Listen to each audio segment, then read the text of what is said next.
If you are interested in starting your own podcast, we use Buzzsprout because it is simple and easy to use. Buzzsprout can get your show listed on every major platform while giving you the resources for a great podcast website, audio players that can drop into other websites, detailed analytics to see how people are listening to your podcast, and tools to promote your episodes. Podcasting isn't hard when you have the right partners, and that is why over 100,000 podcasters are already subscribed to Buzzsprout to get their message out to the world. Following the link in our episode descriptions lets Buzzsprout know that we sent you. So in return, you will receive a $20 Amazon gift card from Buzzsprout while signing up for a paid plan. Most importantly, every subscription through our link is always appreciated and helps support our show so we can continue delivering the quality content that you guys listen to. That being said, back to the show.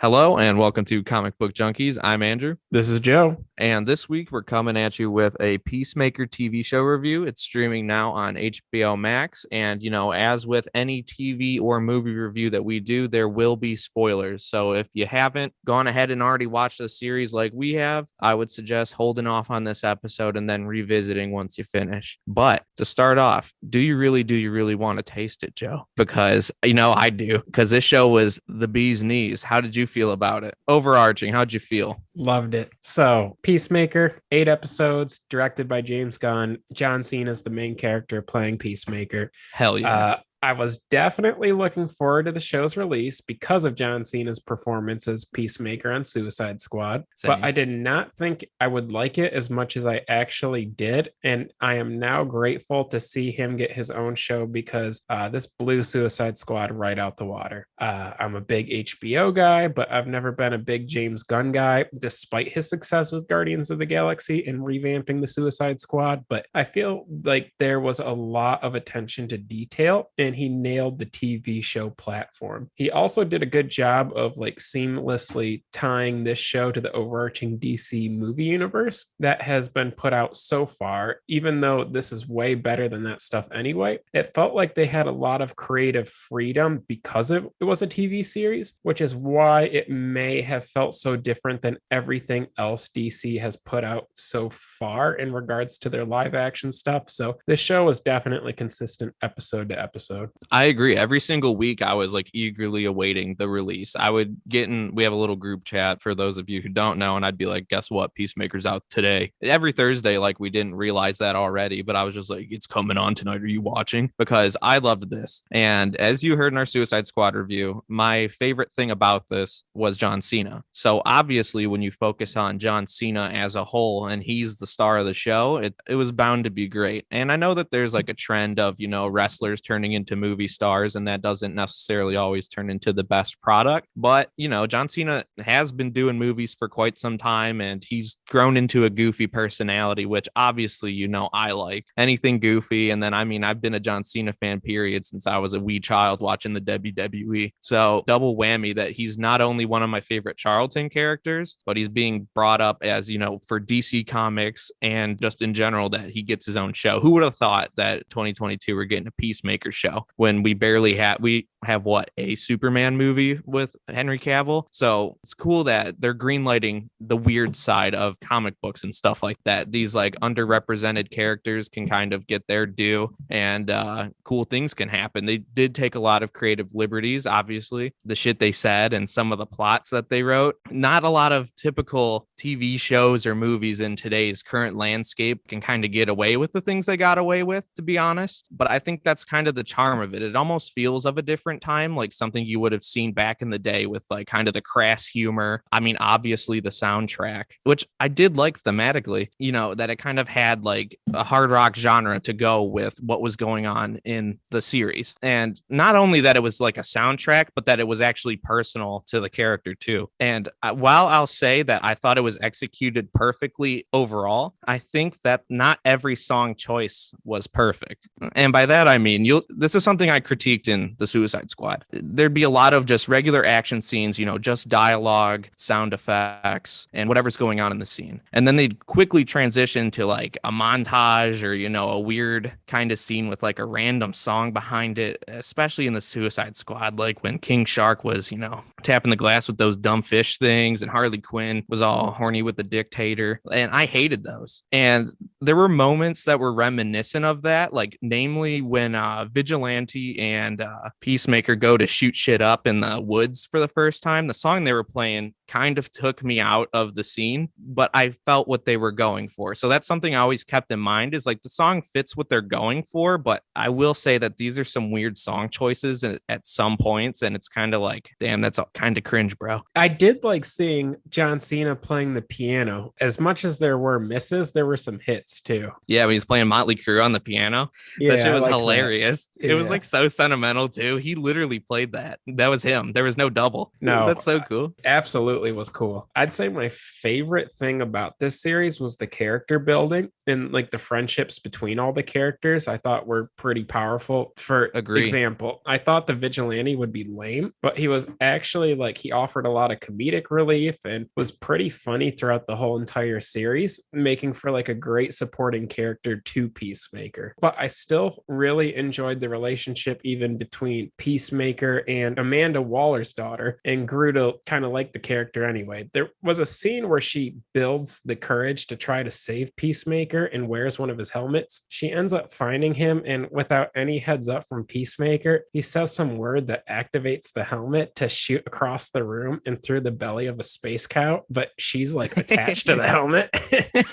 She's groggy, dude. Yeah, dude. It's hilarious, and it's good karma for her throwing him under the bus in the first place earlier on in the series with that diary. But I would even go as far as saying the scenes where they made the one guy with the orange gray beard go into the Fucking dye beard. Yeah, to plant Peacemaker's helmet. And even that was kind of emotional, even though standalone, he would be a really uninteresting character. Agree. So I also really liked how Peacemaker struggled with the idea of his dad or killing his dad, even though he knows his dad is truly evil. It takes his dad injuring his pet eagle eagly for him to finally stick up for himself, which is also a really cool part in this TV series. Speaking of which, I was surprised that they let his dad cross so many lines like you were talking about, but that's what I'm saying, bro. I definitely enjoyed that they made the decision to commit to that. They made him truly evil, which felt emotionally honest and relatable, especially maybe to people who have come from very dysfunctional families. Everybody has that uncle on Thanksgiving. 100%. And no matter what happens, Peacemaker stays pretty genuine throughout the entire series, which is why the character is so lovable. We see that in the way that he treats the alien butterfly, despite their species trying to take over Earth. And I also think they did a great job of showcasing Peacemaker's masculinity and bravado, making him like a confident character, but also showing that he has internal struggles and is dealing with stuff and is a little more sensitive than he comes off externally.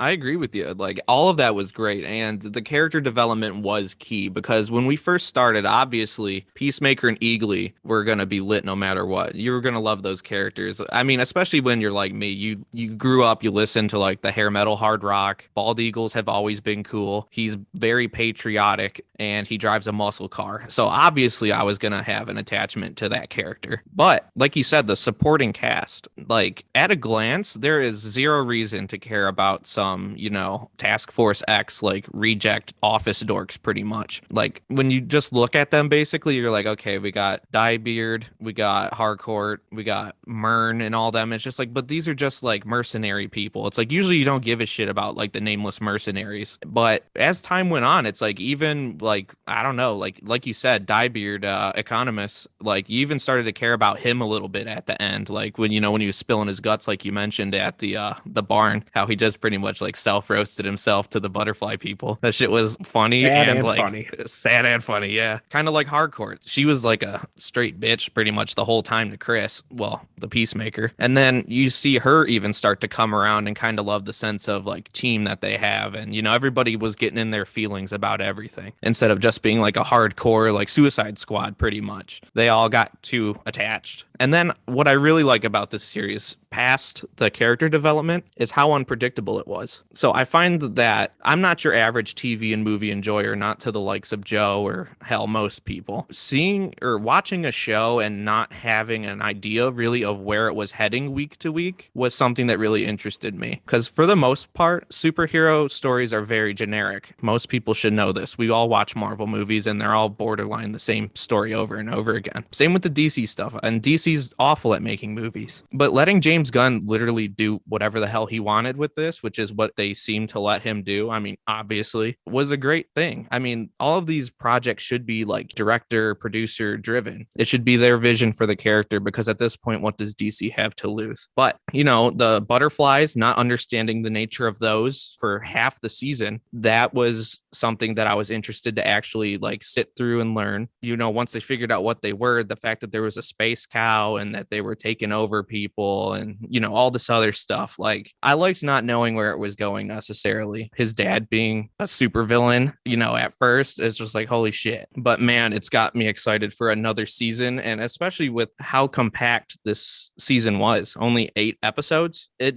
was all killer, no filler, in my opinion. Like, they didn't waste any time. Every move they made, plot wise or, you know, story, it was all, you know, very like linear. It all made sense. It all meshed together very well. And I liked how funny it was. I liked that it was very serious and had stakes. But something that I don't like typically when it comes to superhero TV shows and movies is the humor, because it's usually a bunch of corny, you know, really just shitty jokes, dude. And this, I mean, there were misses, obviously, but that's because they were swinging so much. Like, every few minutes, they were rifling off a joke. But a lot of that shit was funny. Like, especially when Vigilante came up to the glass the first time at his trailer park, and he's just like, "No, dude, I'm not gonna look at your dick." He's like, "It's the oldest trick in the book. I'm gonna look, and you're gonna throw jizz in my face." And it's just like, it's so stupid. It's silly. It's like, why is that the first joke that they like wrote in the writer's room? You know what I'm saying? Like, I like where their headspace was at for the creativity of this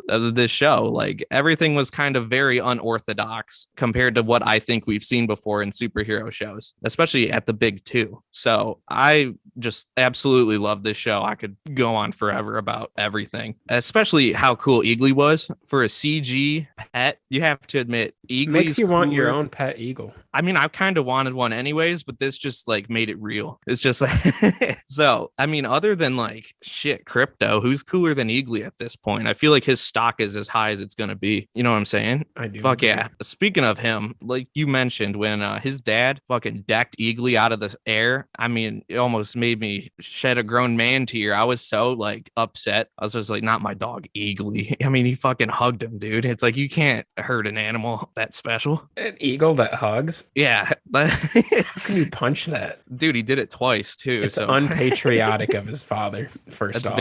You would think of all people, he would respect the he'd eagle. be like, yeah, he'd be like uber patriotic and weird about it or something. You would think, but especially after taking care of him while he was in prison. Like, you took care of the damn thing and then you're going to punch it out of the sky. His dad's evil. Well, no shit. But I mean, it's just like, God damn, like, you have nothing in you. And right, the fact that his dad guilt trips and he forces Peacemaker into such a terrible upbringing and basically sets him on the path that he was, you know, going to go down. And he causes the tragedy that defines him and then blames him for it. That shit was so messed up. It's like, no wonder, you know, this guy's got so many problems. 100%. And I guess while we're on the same topic, the fight scenes were good. They were good. From Vigilante's prison fight to the chainsaw through the giant gorilla to Peacemaker's fight with the David Bowie looking chick that he slept with. The action scenes were really well done. I even thought it was badass when Peacemaker shot the host of the alien after it pleaded for help. And that being said, I don't think the butterflies would have made a sufficient big bad for this TV series. So balancing that with Peacemaker's relationship with his dad, I kind of felt made up for that. Yeah, you know, I kind of get what you're saying. It was weird though too. Like, I didn't expect it to wrap up the way it did, especially the the butterflies, because you see that they're amassing worldwide almost. Like they're everywhere. And we've got like one little squad hunting them down in one town. But it just so happens to be that their whole food supply is like underground in that town, which I mean, is obviously convenient. But it's just like, I didn't know how they were going to resolve that. You know what I mean? Like at that point in time when we learned that, it's like, how is this little squad of just Peacemaker and then you loop in Vigilante just to take out a whole invasion? But obviously things wrap up. Obviously the good guys win. Like we said, we mentioned the spoilers at the top, but we do get to see a cameo from the overarching DC universe. And some people are him-hawing about who got cut from the cameo, which doesn't matter at all because it's just a cameo. We see Aquaman and we see the Flash, which I like the fact that, you know, they were able to kind of pull from the overarching universe and kind of just throw in like a little cameo. And the fact that they, that you know how DC can be sometimes when it comes to protecting the image of their characters, especially with all the PR work that they're trying to do with Aquaman to make him more of a credible, serious threat or hero. And then they go ahead and throw in some fish fucking jokes at the end. And even Barry gets in on it. And I don't like Ezra Miller as the Flash, but even that was kind of funny. He's like, it's not a rumor. And it's just like, good, dude. Roast his ass. Yeah. I was very grateful that it wasn't just silhouettes. It was okay that they didn't expose the whole Justice League, but making it known that at least Jason Momoa and Miller were cameoed in this did tie it to the overarching universe in a way that we really haven't seen from either of the big two thus far. And I thought like they just did that perfectly. Yeah, and I do even like the smaller references when, you know, Peacemaker would just routinely shit on people in the DC universe, make fun of Superman, Wonder Woman, Green Arrow. He even mentions that Batmite exists. I like that they were able to. Yeah, exactly. I like that they were able to pull in like all those like even fringe characters and just confirm like, yeah, they do exist in this universe. Did you see that Stephen Amell? He replied to that Green Arrow comment. Did he? I didn't see that. Yeah, he said something along the lines of, sorry, John Cena, I'm actually doing real wrestling. And I don't know. He took a stab at him because John Cena's Peacemaker said that he was a brony that had like a 4-inch butthole, 4 inches wide or something. And Stephen Amell commented that he's actually not pretend wrestling, but trying to real wrestle right now or whatever. He took it to heart. It's like, oh, brother. Dude, I mean, I'm sure funny. He's joking or whatever, but regardless, John Cena owns you, dude. Like in wrestling and in fucking DC.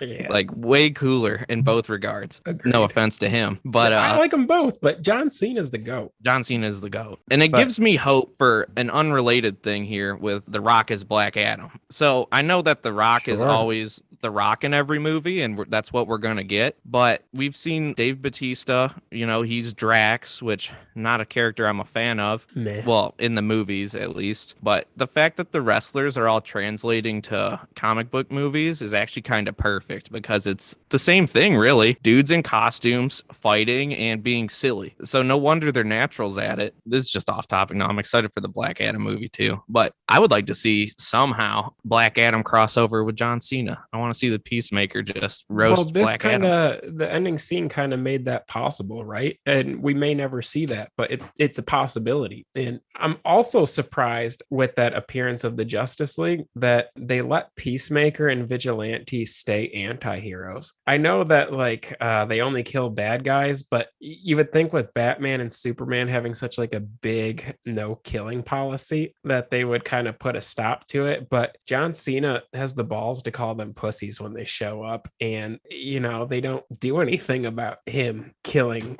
criminals. But the ending of this series also made me wonder how Amanda Waller's daughter outing her mom as personally responsible for the Suicide Squad kind of impacts things moving forward, and how that will play into season 2, which sounds like it's already been approved, which I'm sure everything will come full circle. But also to your point, every episode had a pretty good cliffhanger. So the whole thing was pretty engaging. And overall, I really did enjoy the finale, even though I'm not a fan of this version of Aquaman and Flash. Yeah, I agree with you. I'm not really big on either one of their takes, but it's just cool to see the Justice League in general just show up to stuff like that, which is funny because this is I get why Amanda Waller is so secretive and all that, but at the same time, like if you know that this is like a global threat and whatever, it's like why don't you call in the big guns if you got like space aliens invading and taking over people's brains? Like why can't you just call Superman and just be like, hey, we got something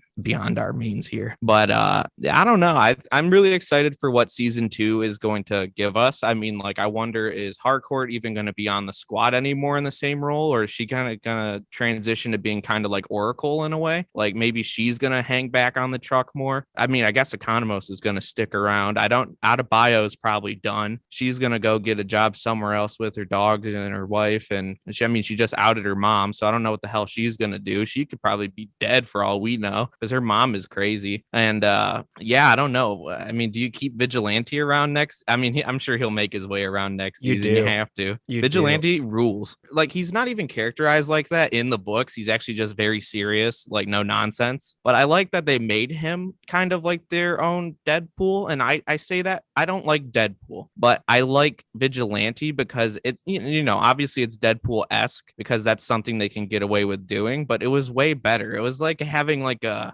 serial killer with like awkward problems like on your squad at all times, and he was hilarious. I'm glad to see that the whole squad pretty much made it out alive other than Myrn. So I think what he has that Deadpool doesn't is that he literally went into prison to fight Peacemaker's dad. So like you saw like the genuine friendship. And yeah, so he was down for the cause. he was down for the ride. So there was a lot you appreciated about him, and he was always pulling his own weight too. So it wasn't just like comedic and it was immature, but like you said, he hit on most of his jokes. He kept swinging, and Yeah. I think it really made sense for Peacemaker. It And he was the was closest thing to badass. like a sidekick. Yeah. And I mean, the fact that he was chopping people up with like swords, he brought the chainsaw to go get the gorilla. And hell, like, especially like what sold me on him, because in the first appearance, some of the humor was a little bit forced. But once they came down to assassinating Goff, the senator and his family, and Peacemaker was pussing out of doing it, Vigilante's like, give it here. And then he's just like, Mama Bear, done. Baby Bear, done. He was just popping them off left and right, like stone cold too. And it's just like, what is up with this dude? But it was badass at the same time. Like, he don't give a fuck. And he's just like a fucking dish guy at the busboy at the fucking restaurant. And they're like, holy shit, is that him? It's just his whole deal was just silly as hell. We always, like you said, expected John Cena to be good, but like I didn't expect this from the rest of the cast, and they nailed it. They made characters that may have not been interesting. Literal no-name characters, and the Vigilante, who's like the most minor anti-hero from the new Teen Titans run that anyone's ever seen. So, it's cool, especially the fact that Vigilante has so many different personas. Like, there's been like 5 different Vigilantes. They made this one like the de facto Vigilante moving forward. Like, I'm sure that we're going to see DC Comics start to publish a little bit more Vigilante things or have him in it, and he's going to be characterized like this, which I think is perfect for them because, I mean, he's a nothing character like currently. Sorry to all the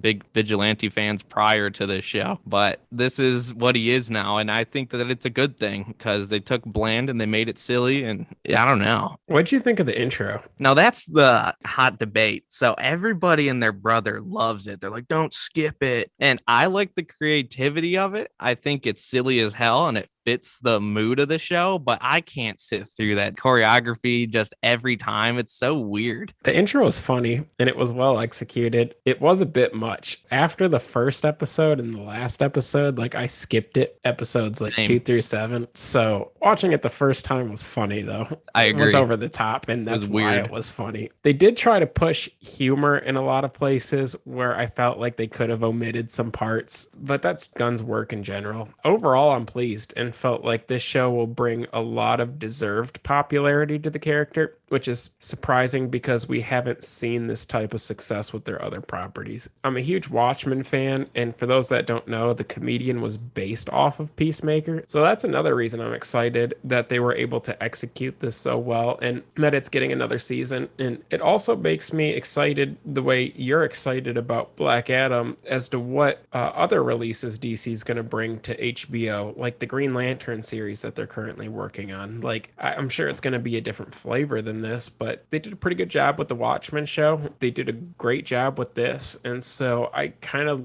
think they've always been good with their animated stuff, but now they're kind of getting good at the TV portion of it too. So if they can get the movies going, they'd be firing on all cylinders after this. And they've had to play catch up to Marvel for a while now. So this was definitely better than WandaVision. I think the only thing that could probably rival this on Marvel's side is Daredevil. So pretty excited. And that's mostly what I got on the show. John Cena's the man. I don't think that they could have picked a better person for the role. Honest. The worst episode may have been the first episode. For those listening, I recommend watching episode 2 and maybe 3 because I really enjoyed it. And I think the momentum between episodes is another reason to keep watching. Overall, I think I might give it anywhere between an 8.5 to a 9 out of 10. How about you, Berger? Nice. Yeah, I'm going to agree with you there. I mean, obviously, I was high on this with John Cena. Just to recap, I do really like the fact that, like I mentioned before, wrestlers are starting to take over comic book roles. Not all of them, because not all wrestlers are good at what they do. In fact, I'd say most aren't going to translate well. But it is easy. It's a lot easier to buy into when John Cena's goofy as hell. He could be very serious. And honest to God, he's just built for the role. It's nice to see suits that aren't padded to try and make the actors look big, and you can literally see a guy who's built and acts like a superhero. It's a lot easier to buy into. That's just a side note, I guess. But like you said, the recommendation to just power through the first few episodes, I would definitely co-sign on that. So I watched this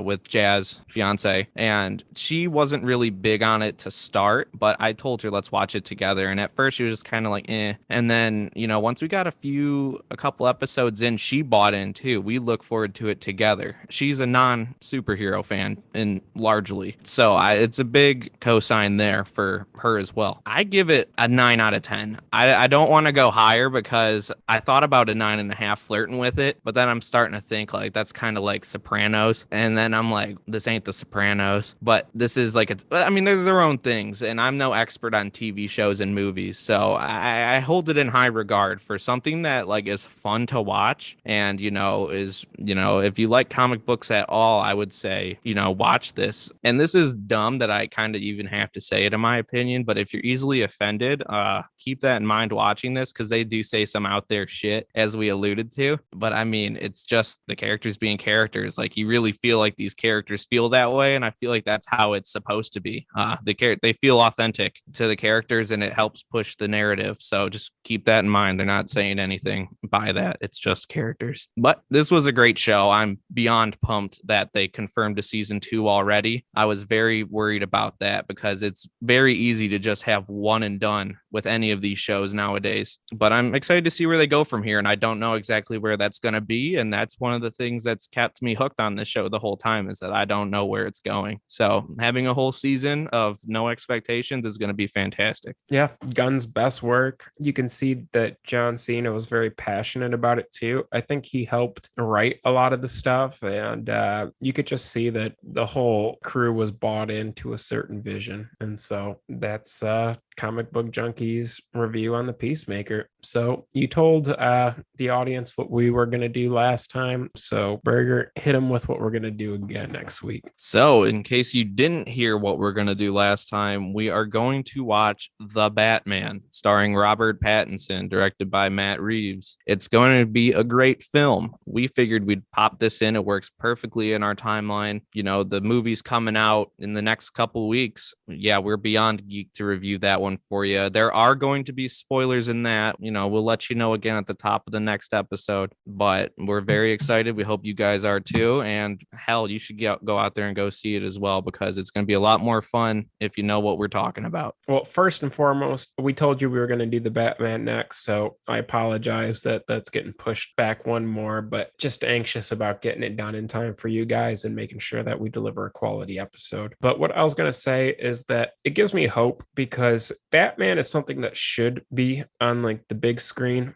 versus Peacemaker being a TV show. And I think if they can kind of balance what belongs in a TV series versus a movie, the future of the DC cinema stuff could be pretty good. So I know this is kind of unrelated to everything Peacemaker, because the Joker and now the Batman are kind of unassociated with Ben Affleck's Batman and Henry Cavill's Superman. But regardless, we're both very excited and keep tuning in. Yep. And that was our note from Joe's journal. You love getting deep on us. Now I gotta like roast a little bit more. So it's starting to look like being a Lions fan is a lot like you being a DC Comics fan. Everything's just predicated on hope that things are gonna get better. And for whatever reason, neither of these franchises know how to turn things around. This is just a side note, more of a PSA. If you even made it to the end, goddamn, all you Snyderverse people online, cut it out. Cut it out. Bad Snyderverse fan. Bad. I don't like your bullshit.